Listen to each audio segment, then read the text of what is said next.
ना आलाव हे बघ तरुण आहे समजा ना खरे श्रीमंत तुम्ही आहेत काम सांगा श्रीमंत कसे काय त्याचे सगळे हातपाय धड आहे डोळे धड आहे सगळे इंद्रिय चांगले आहेत ना तो खरं श्रीमंत समजा ना दष्टपुष्ट आहे काय करायचं आतापासून तुम्हाला धावायचा आणि आपल्या आयशी ऑफचा सगळ्या घरात कुटुंबात ना समाधानी ठेवायचा लक्षात आला शिकताय ना मग शिका चांगले ना नोकरी धंदे करा आणि आपल्या आयशी ऑफचा घरा उजवा करा समजा ना तर तुमचं नाव होईल तो असं उदास का दिसताय नापास झालो हे बाबा हे असं उदास होऊ नको हे बघ तुझा संधी आहे सगळ्यात मोठी संधी काय माहिती आहे आता नापास झालं की नाही आतापासूनच कामाक लाग तोपर्यंत शिकत राहतील बरोबर आणि असं कामाक लागता पैसे जमवलंच ना की मोठं व्यवसाय टाकलास की तुम्हाला कामाक माणसं लागतील ना ते असली ठेव बरोबर आहे ना कारण तुम्हाला पण काम धंदे हवेत म्हणजे व्यवसाय झाला पाहिजे ना एक डायलॉग घ्या डायलॉग हवाय सांगून ठेवतोय बघ या सर्व दारूचा विषय आहे बरोबर ना दारू ही वाईट आहे ती आपण प्यायला ना तर ठीक आहे पण ती आपण आपल्या पिऊ लागली की आपलं सगळं नेस्तनाभूत होणार समजा ना संसार वाटवला होणार दारूचे पैसे वाचवला ना तरी संसार उद्योग होईल कारण त्या पैशात लक्षात आला ना पण म्हणून दारू प्यायची कोणी माहिती आहे जो ज्याच्या सगळं झालेला आहे त्याच्याकडे सगळ्या संपत्ती आहे त्यांना घरदार चांगला बायका पोरा चांगल्या ठेवल्या त्यांना पियाला तर ठीक आहे ती पण पद्धत आहे पियायची वेगवेगळी मेल्यानो समजा ना ताप आलो की वेगळी दारू प्यायची आहे समजलं काय थप्पू आलो की वेगळी दारू प्यायची आहे गरमी झाली की वेगळी दारू प्यायची आहे थंडी असली की वेगळी दारू प्यायची आहे समजा ही झाली काय सर्दी खाशी झाली तर वेगळी दारू अशी ऍटम आहे तो तर काय कधी पण प्यायचं नाही समजा ना तर कसं कोण म्हणता बेवड्याक मान नाही अरे कोण म्हणता बेवड्याक मान नाही हे काय मानच आहे ना अरे ते म्हणता बेवड्याक मान नाही कबुला मी गटरात पडतोय खड्ड्यात पडतोय कबुला मी गटरात पडतोय खड्ड्यात पडतोय अरे पण गटाने खड्डे खोदून नका पडलं ते म्हणता बेवड्याक मान नाही मी सांगता बेवड्याक मान हाय माझी बायको काय किंवा इतरांच्या बायका काय 100-200 खरेदी करतात ते सांगीच सुटतात आम्ही शॉपिंग केला अरे आम्ही बघा 1000ची दारू पिता उकी चाट नाही बाबा नका तू झोपता अरे ती म्हणता बेवड्याक मान नाही मी सांगता बेवड्याक मान हाय अख्खा जग म्हणता बायका आपली चूक मान्य करत नाही अरे माझी बायको दररोज चूक मान्य करता ती दररोज म्हणता चूक झाली तुमची लग्न करून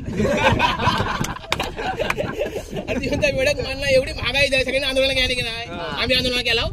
अजिबात नाही अरे होऊ दे सरकारचा फायदो साधी राणी उच्च विचारसरणी अरे ती म्हणता बेवड्याक मान नाही आमची मोठीगिरी अजिबात नाही ऍटिट्यूड आमचं अजिबात नाही समजा दारू पिताना थम्सअप संपला सोडा संपला पाणी टाकून पिता आपण मोठीगिरी अजिबात नाही आणि ती म्हणता बेवड्याक मान नाही दारू काय वाईट नाही आहे औषध उपचार आहे माहिती आहे प्रेशी बसवता त्या टेन्शन येता पी दारू बायकोची कटकट पी दारू झोप नाही अरे हलत असली पी दारू महागाई झाली नेते पक्ष बदलता आमंग टेन्शन पी दारू आणि म्हणून म्हणतो थोडीशी काय बरा वाटतं माहिती आहे परवा असं देखून आलो म्हणतो पावसकर म्हटलं काय रे म्हणतो खोकलो झालो आहे दारू पिऊन खोकलो जायत काय म्हटलं दारू पिऊन खोकलो जायत काय अरे दारू पिऊन माझा घर तयार केला सोन्याने गेला बायको पण गेली तिथं खोकलो काय मला 5 मिनिटात जायत अरे ती म्हणता बेवड्याक मान नाही मी सांगताय बेवड्याक मान हाय माहिती आहे रस्ता उभं होतोय समोर एसटी आली एसटी खात दाखवलं एसटी एकट्यासाठी थांबली अरे ती म्हणता बेवड्याक मान नाही म्हणता बेवड्याक मान नाही एसटी थांबली कंडक्टरांना एकट्यासाठी दरोजा उघडल्या माहितीये असं लक्षात होतंय बोलू नाही ना म्हणून कॉलर धरलं सांभाळून घेतल्या अरे ती म्हणता बेवड्याक मान नाही एसटीत चालले एसटी फुल मी पण फुल कसं पाचच्या बाकड्यावर गेलोय पाचच्या बाकड्यावर फुल मी शापच फुल मी बसून जाणार एवढं सगळी माणसं उठली नाही एकट्यासाठी बसून दिल्याने अरे ती म्हणता वेड्याक मान नाही सीटवर बसलोय कोण नाही ना म्हणून सगळं झोपलंय समोर आलो कंडक्टर म्हणतात तिकाट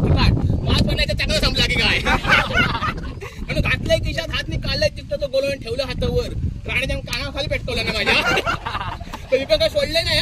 घेतलंय थोडसे लांबच बघितले नाही म्हटलं नाही एवढं एका कामात एका मिनिटात सोडलं नाही सोडतो पोहोचला एका मिनिटात पाच सोडले नाही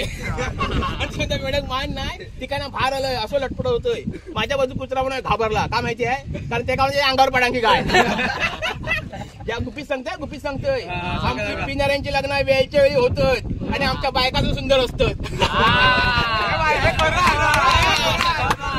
म्हणता एवढ्या मान नाही माझी बायको म्हणजे लय प्रेम करता म्हणजे माझं कायच काम सांगत नाही ती का म्हटलं ना घराच्या बाहेर जाते काय घेऊन येऊ काय ती पाया पडता म्हणजे काय घेऊन येऊ नका अरे ती म्हणता एवढ्याक मान नाही पण म्हणता एवढ्याक मान नाही सरकारची अर्थव्यवस्था आमच्यावर चालता खायचं पण कार्यक्रम असू दे आधी आमची सोय करतो नंतर जेवणाची मंगत लावतो ती म्हणता एवढ्याक मान नाही ह्याच्या पुढे सगळे बायका बिका पिऊक लागणार आहेत का माहिती आहे आमचे नेते म्हणतात प्यारे भाई और बहिणो अरे ती म्हणता एवढ्याक मान नाही हा अख्खा जग खोटं खोटा बोलात पण आम्ही प्यायला खराच बोलतो. ती माझं एवढं मान नाही, आमच्या घरात अजिबात चोरी होत नाही. का माहिती आहे, ऑलरेडी सगळं ह्याची सगळं विकलेलं असतात. आणि ती म्हणतात एवढं मान नाही, पोलिसांना बाहेर आलोय, त्यांची गाडी घेतली, धूम ठोकली, समोर नाही त्याचा प्रेत, माझी गाडी आपल्या एकट्यात ठोकली, प्रेत झाला आडवा, सगळी माणसं मारू घालत, मला हात नाही लावायचं होतं, पडलो तर का बोलत नव्हतं, मी बोलतो. आणि ती म्हणतात एवढं मान नाही. माझी बायको म्हणतात तुझं ह्योच असतं वाईट, ह्योच असतं वाईट. ती का म्हटलंय, तिच्या मैत्रिणी वाईट म्हटलंय का, मी चांगलंच म्हणतोय ना. आणि ती म्हणतात वेळक मान नाही. ती म्हणतात घरात या पोरा बघा अडताय, म्हटलं काळजी करू नको, पोरा 2 मिनिटं चुप करतोय. पोरग्यात घेतले, पोरग्यात 2 मिनिटं चुप केलंय. कसं माहिती आहे, काढलंय क्वार्टर, दिले पोरा गुदभर, पोरगा वेळक मान नाही. धन्यवाद.